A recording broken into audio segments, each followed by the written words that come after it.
আসসালামু আলাইকুম। আমি খান মোহাম্মদ রাফাত রহমান, ঢাকা মেডিকেল কলেজ। তো আজকে আমি তোমাদের জন্য নিয়ে এসেছি একটা ট্রিক্স। এই ট্রিক্সটা হলো যে কিভাবে তুমি ভাইরাসের যে নাম ওইটা তুমি আকৃতি অনুযায়ী মনে রাখতে পারো।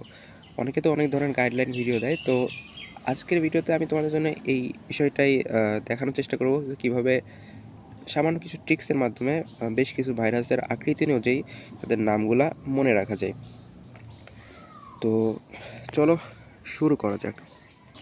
আচ্ছা, শুরু করার আগে তোমাদেরকে একটা গল্প দিয়ে আগে বিষয়টা একটু সহজে বোঝাই, তাহলে তোমরা আর একটু ভালোভাবে বুঝতে পারবা। তো গল্পটা হলো, টিপু নামে একটা ছেলে। টিপু ও হচ্ছে বিদেশে যাবে পিএইচডি করার জন্য। তো যেহেতু ওকে পিএইচডি করার জন্য বিদেশে যেতে হবে, তো বিদেশে যাওয়ার জন্য তো অনেক টাকা লাগবে। তো এই জন্য টাকা তোলার জন্য ও এটিএম বুথে গেছে। এটিএম বুথে যে ওখানে দেখে যে অনেক লম্বা লাইন, তো এটিএমের সামনে ওই লাইনে ওকে দাঁড়িয়ে থাকতে হয়েছে এবং অনেকক্ষণ দাঁড়ানোর পর ও টাকাটা কালেক্ট করে বাসায় ফিরে এসেছে। বাসায় ফিরে আসার পরে ওর মা যখন দেখলো যে ও অনেকটাই পরিশ্রান্ত হয়ে গেছে, তখন ওর মা বলল, বাবা তুই একটু বয়, তোর জন্য আমি খাবার দিচ্ছি, খেয়ে নে, তারপরে বাকি যেখানে যাওয়ার যাস। তো বললো ঠিক আছে মা, খাবারটা দাও। তো ও খাবার টেবিলে বসেছে। খাবার টেবিলে বসার পরে ওর মা ওর জন্য গরম পাউরুটি এবং ডিম নিয়ে এসেছে। তো ও তাড়াহুড়োয় ছিল, এর কারণে খাবারটা যে অনেক বেশি গরম এটাও খেয়াল করেনি।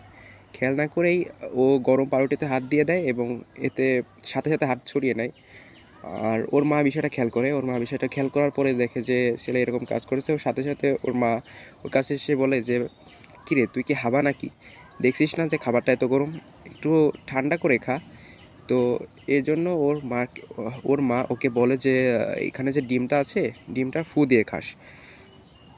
আর এখানেই আসলে ঘটনাটা সমাপ্তি করে দিতে হচ্ছে, কারণ এই ঘটনাটা কেন বললাম এরপরের যে স্লাইড, তো সেখানে আমি তোমাদেরকে সেটা বুঝতে পারবা। তো শুরু করি। ভাইরাসের প্রকারভেদ আসলে অনেকভাবে হয়ে থাকে, তবে আমরা তো আজকে পড়ব যে ভাইরাসের প্রকারভেদ আকৃতি অনুযায়ী কীভাবে হয়। তো প্রথম যে আকৃতিটা আছে সেটা হচ্ছে আমাদের বইয়ে, সেটা হচ্ছে দণ্ডাকার বা রড শেপড। তো এইটা মনে রাখার জন্য আমরা এটিএম দিয়ে একটা শর্ট টেকনিক যেটা বলে আর কি, তো সেটা তোমাদেরকে দেখাচ্ছি। তো এটিএমের মাধ্যমে আমরা মনে রাখবো দণ্ডাকার বা রড শেপড। তো এটিএমের মাধ্যমে প্রথমে এ অক্ষর দ্বারা আমরা বুঝবো যে আলফা মোজাইক ভাইরাস, টি এর মাধ্যমে টিএমভি অর্থাৎ টোবাকো মোজাইক ভাইরাস, এবং এম এর মাধ্যমে জানবো মামস ভাইরাস। তো আমি তোমাকে এই ভিডিওর শুরুতে একটা গল্প শুনিয়েছি। তো গল্পের মধ্যে তোমরা মনে করে দেখো যে এটিএমে যখন টিপু টাকা তুলতে গেছিলো, তো তাকে কিন্তু দাঁড়িয়ে থাকতে হয়েছে। তো এটিএমে যে কেউই যায়, সে তো আর বসে টাকা তুলতে পারে না, তাকে দাঁড়িয়েই টাকা তুলতে হয়। তো এই দণ্ডাকার অবস্থা বা রড শেপ অবস্থা আমরা এটিএমের মাধ্যমে সহজে কিন্তু মনে রাখতে পারি। আরেকটা কথা বলতে ভুলে গেছি, সেটা হচ্ছে যে টিপু কিন্তু বেশ স্বাস্থ্যবান ছিল, যার কারণে ও বেশ গোলগাল ছিল। তো এর মাধ্যমে আসলে বিষয়টা একটু কোরিলেট করার চেষ্টা করো। সেটা হচ্ছে যে আমরা এই যে গোলাকার বা স্ফেরিক্যাল যে ভাইরাসগুলো, এই ভাইরাসগুলো আমরা কীভাবে মনে রাখতে পারি, সেটা হচ্ছে টিপু, আমি গল্পের শুরুতে কিন্তু বলেছিলাম যে টিপু পিএইচডি করার জন্য কিন্তু বিদেশে যাচ্ছিল। তো টিপু পিএইচডি করেছে, এখানে টিপুর মাধ্যমে আমরা টিআই দিয়ে আমরা বুঝবো টিআইভি, অ্যান্ড যে পির মাধ্যমে আমরা বুঝবো যে পোলিও ভাইরাস, এইচ এর মাধ্যমে আমরা বুঝবো এইচআইভি, অ্যান্ড ডি এর মাধ্যমে বুঝবো ডেঙ্গু ভাইরাস। তো এই একটা লাইনের মাধ্যমে আমরা কিন্তু এই গোলাকার যে ভাইরাসগুলা, এইগুলা সহজেই মনে রাখতে পারি। এরপর আমাদের যে 3 নাম্বার যে ভাইরাসগুলা, এটা হচ্ছে আমাদের ঘনক্ষেত্রাকার, পাউরুটি আকার বা বহুভুজাকার। তো ঘনক্ষেত্রাকার ইংলিশ হচ্ছে কিউবিক্যাল, আর বহুভুজাকার হচ্ছে পলিগনাল। তো আমরা কিন্তু গল্পের শুরুতে বলেছিলাম যে ওর মা কিন্তু ওকে হাবা বলেছিল। আসলে এই হাবার মাধ্যমে আমরা সহজে মনে রাখতে পারি যে ঘনক্ষেত্রাকার, পাউরুটি বা বহুভুজাকার ভাইরাসগুলা, এগুলো হচ্ছে হাতে হার্পিস এবং হাতে ভ্যাকসিনিয়া ভাইরাস। তো এটা সহজে মনে রাখা যায়, তবে তার জন্য তোমাকে যে আগে গল্পটা বলেছিলাম, তো গল্পটার সাথে একটু কোরিলেট করলে এই বিষয়টা আরও সহজে মনে রাখতে পারবা। এরপরে আমাদের 4 নাম্বার যে আকারটা আছে সেটা হচ্ছে ব্যাঙাচি আকার বা ট্যাডপোল শেপ।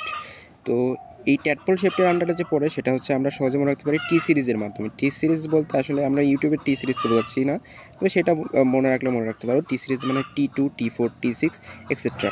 তো এর এই যে ভাইরাস সেকশনের আকার, এরপরে একটু সেকশনে কিন্তু এই T2 সম্পর্কে বিস্তারিত আলোচনা করা হয়েছে। আচ্ছা, এবার হচ্ছে আমাদের যে 5 নাম্বারটা, সেটা হচ্ছে সিলিন্ড্রিক্যাল বা সূত্রাকার, সিলিন্ড্রিক্যাল বা থ্রেড শেপড। তো এটা মনে রাখার জন্য আমাদের সবচেয়ে অনেকের সবার প্রিয় ফুটবলার মেসির মাধ্যমে আমরা এটা সহজে মনে রাখতে পারি। মেসির এম দিয়ে আমরা মোটরের স্ট্রিট ভাইরাস, ইতে ইবোলা ভাইরাস। আর যে এস এর মাধ্যমে কিন্তু আমরা সহজেই যে এর যে শেপ বা আকৃতি সেটা সহজে মনে রাখতে পারতেছি। সেটা হচ্ছে একটা এস দিয়ে আমরা সিলিন্ড্রিক্যাল আর একটা এস দিয়ে সূত্রাকার, এটা সহজে মনে রাখা যাবে। আর লাস্ট সেটা হচ্ছে ডিম্বাকার বা ওভাল শেপড। তো আমি কিন্তু বলেছিলাম গল্পের শুরুতে যে ওর মা কিন্তু ওকে ডিমটা ফু দিয়ে খেতে বলেছিল। তো এটা একদমই সহজ, ডিম ফুয়ের মাধ্যমে আমরা কিন্তু এটা সহজে মনে রাখতে পারি। আর এখানে ফুয়ের মাধ্যমে আমরা মনে রাখবো ইনফ্লুয়েঞ্জা ভাইরাস। তো ডিম্বাকার সেটা হচ্ছে ইনফ্লুয়েঞ্জা ভাইরাস, এটা এটা সবাই জানো। শুধুমাত্র মনে রাখার সুবিধার্থেই এটা আর কি লিখেছি। তো এতক্ষণ তোমাদের যে যে ট্রিক্সগুলো দেখালাম, আসলে এই ভাইরাসগুলো আমার বইতে ছিল বলেই আমি এইগুলো নিয়ে আর কি তোমাদেরকে সহজে মনে রাখার কিছু উপায় বলে দিলাম। এতক্ষণ ভিডিওটা দেখার জন্য তোমাদেরকে অসংখ্য ধন্যবাদ। Thanks for watching. আর একটা কথা না বললেই নয় যে আসলে এই ভিডিওটা আমি অনেকদিন আগেই দিতাম, দেওয়ার ইচ্ছা ছিল অনেকদিন আগে, কিন্তু সেরকম রিচ না থাকার কারণে আসলে লেগে থেকে। তাহলে অবশ্যই একটা কমেন্টের মাধ্যমে জানাও যে তোমাদের ভিডিওটা কেমন লেগেছে, আর ভিডিওটা অবশ্যই তোমার ফ্রেন্ডদের কাছে শেয়ার করবা। আর আমার যে গ্রুপ আছে এখানে আমি চাই যে তোমাদেরকে এভাবে ছোট ছোট কিছু সহযোগিতার মাধ্যমে তোমাদের কিছু শেখাতে, যেভাবে এতদিন পড়েছি, তো সেইটাই তোমাদের কাছে একটু শেয়ার করার উদ্দেশ্যে আর কি এই ভিডিওগুলো তৈরি করব। এখন তোমরা যদি সেরকমভাবে তোমাদের আগ্রহ দেখাও, তাহলে আগামীতে এই ধরনের আরও অনেক ভিডিও নিয়ে আসার চেষ্টা করব ইনশাআল্লাহ। ততক্ষণ পর্যন্ত ভালো থেকো। আসসালামু আলাইকুম।